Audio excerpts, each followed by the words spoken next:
Meanwhile, Dylan Penders, unknowingly spared from the immediate peril of drug transport by Jai's last-minute change of plans, was grappling with his own mounting anxieties. The reprieve was temporary, a mere delay in the inevitable. He knew Ray would find another way, another task for him. The debt, a looming beast, continued to grow, fueled by Ray's subtle threats and Celia's unwavering demands. Dylan found himself scrutinizing every car that passed, every stranger he encountered, convinced that Celia's watchful eyes were everywhere, her tentacles reaching into every corner of his life. He tried to confide in Vinny, his usual confidant, but the words caught in his throat. How could he explain the insidious nature of Celia's control, the invisible chains that bound him? Vinny, with his own history of vulnerability and manipulation at the hands of Paul, might understand, but the shame of his own involvement, however unwilling, was a bitter pill to swallow. Dylan felt a profound sense of isolation, a creeping paranoia that was slowly eroding his trust in the world around him. He yearned for the simplicity of his old life, a life free from the suffocating grip of criminal enterprise, a life where he could simply be Dylan, a young man with dreams and aspirations, not a pawn in someone else's deadly game. The fear for April gnawed him, a constant, dull ache in his chest. He had seen the terror in her eyes, the desperate plea for escape, and he knew, with a horrifying certainty, that she was in far deeper than he was. He chastised himself for not doing more, for not being strong enough to protect her. But what could he do against the formidable, unseen power of Celia Daniels? He was just a boy, caught in a web spun by a masterful manipulator.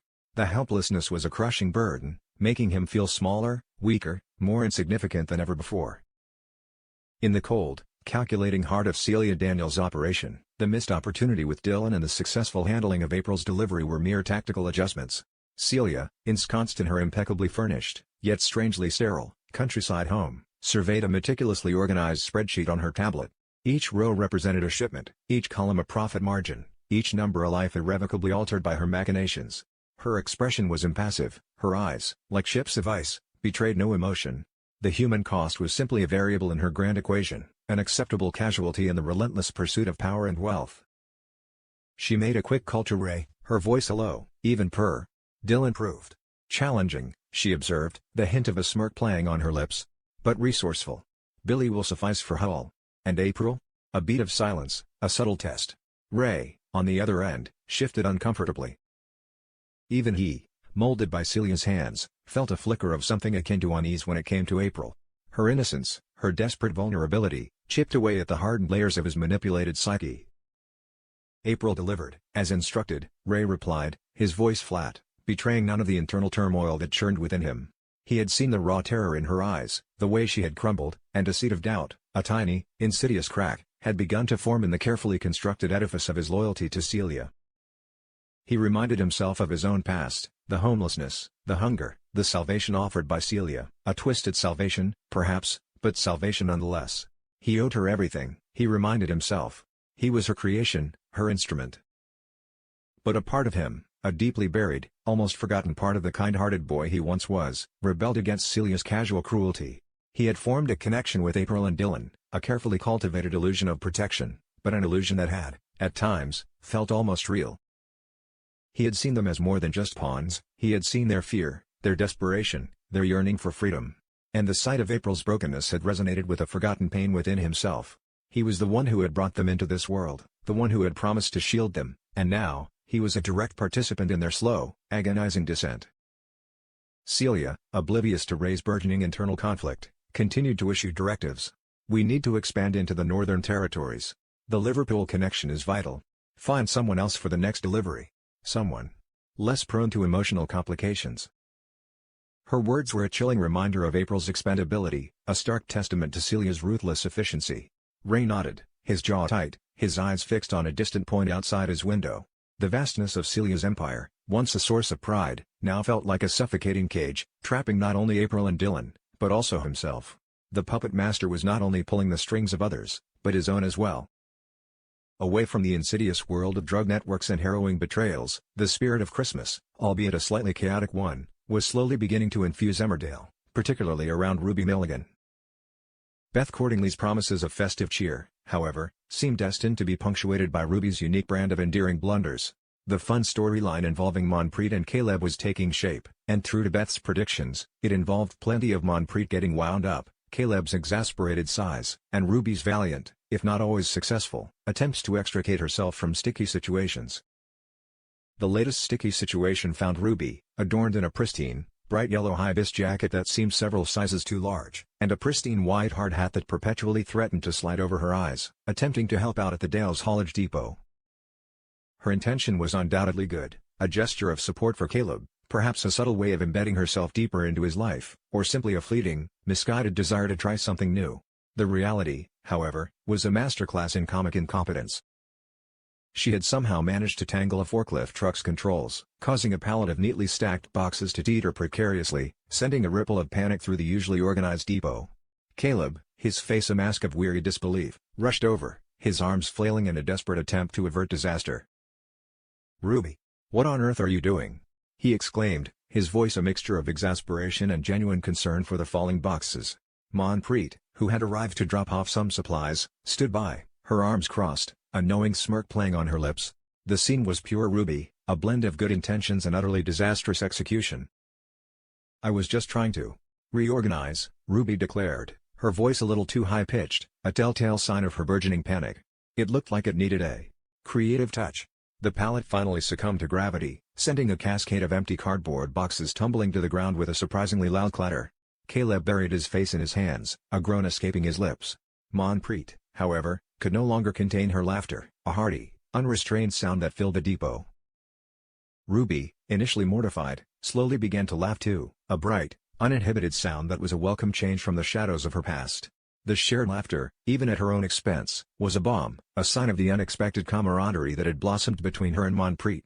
This was the festive cheer Beth had promised, not polished perfection, but genuine human connection, laughter born from shared absurdity, and the endearing chaos that was uniquely Ruby Milligan.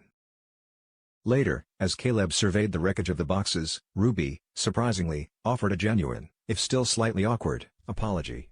"I really was trying to help, Caleb," she said, her voice softer now, tinged with a genuine regret.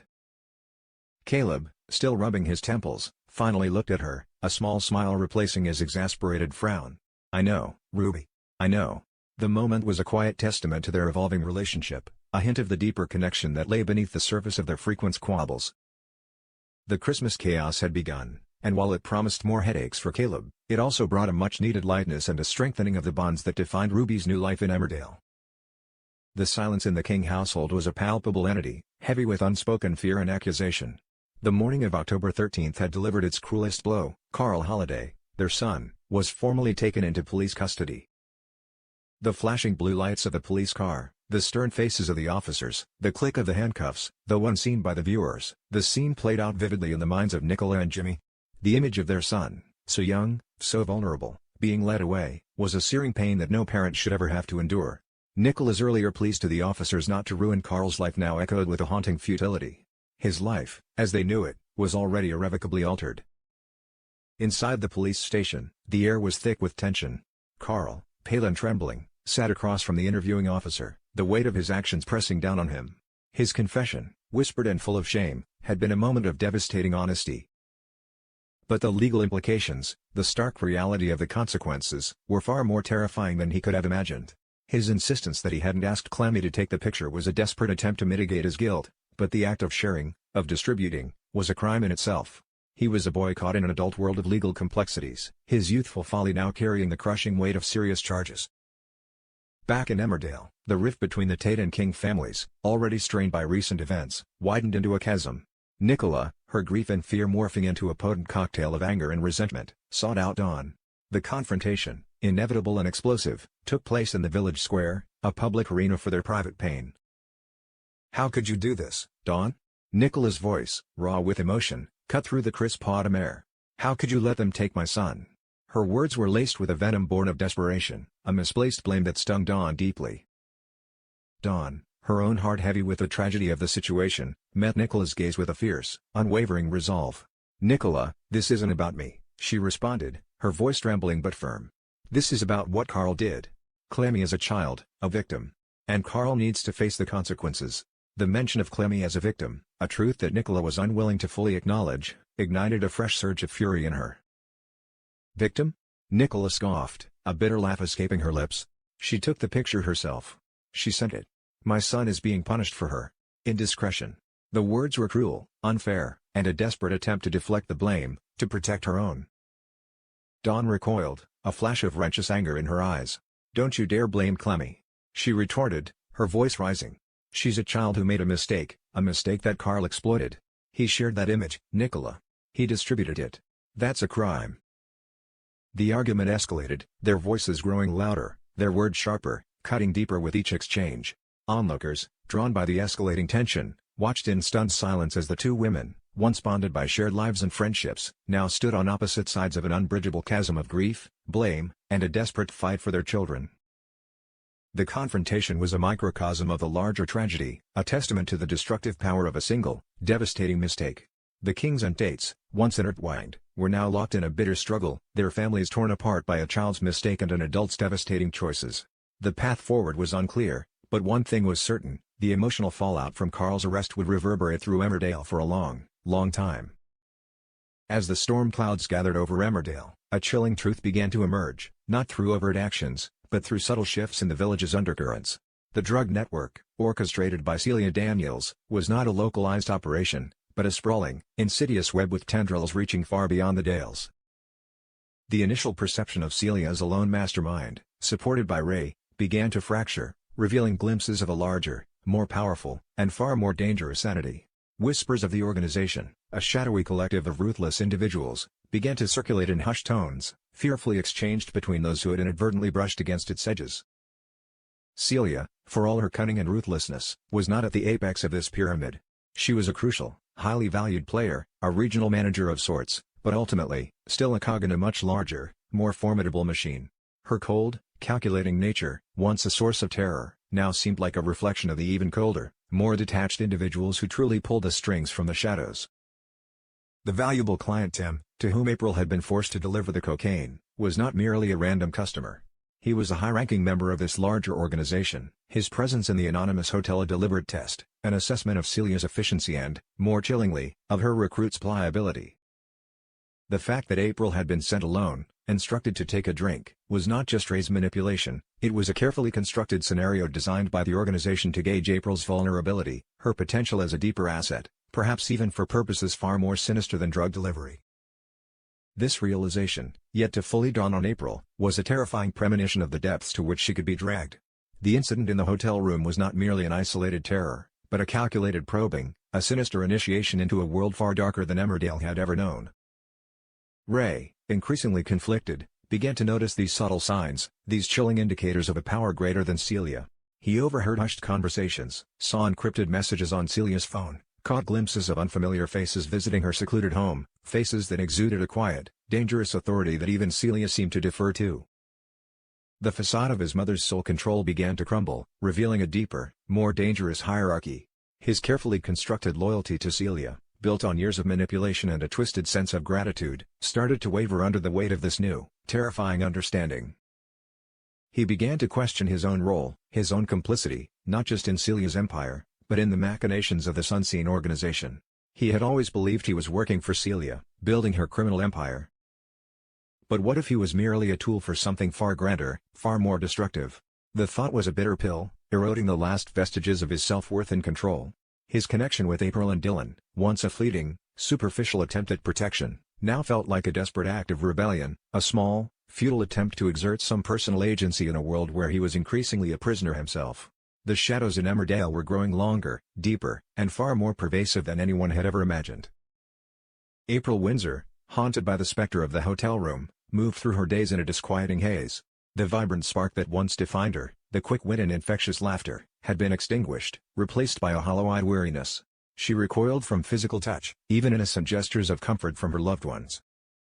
The world, once a place of relative safety, now felt fraught with hidden dangers, every unfamiliar face a potential threat, every unexpected sound a trigger for her burgeoning anxiety. The trauma had seeped into her very being, altering her perception of reality, coloring every interaction with a shade of fear. She found herself avoiding conversations, particularly with anyone who might ask about her recent job. The shame, a corrosive force, kept her silent, isolated. How could she explain the terror, the feeling of being cornered, of her innocence being irrevocably tarnished, without revealing the horrifying truth of her involvement in Celia's world?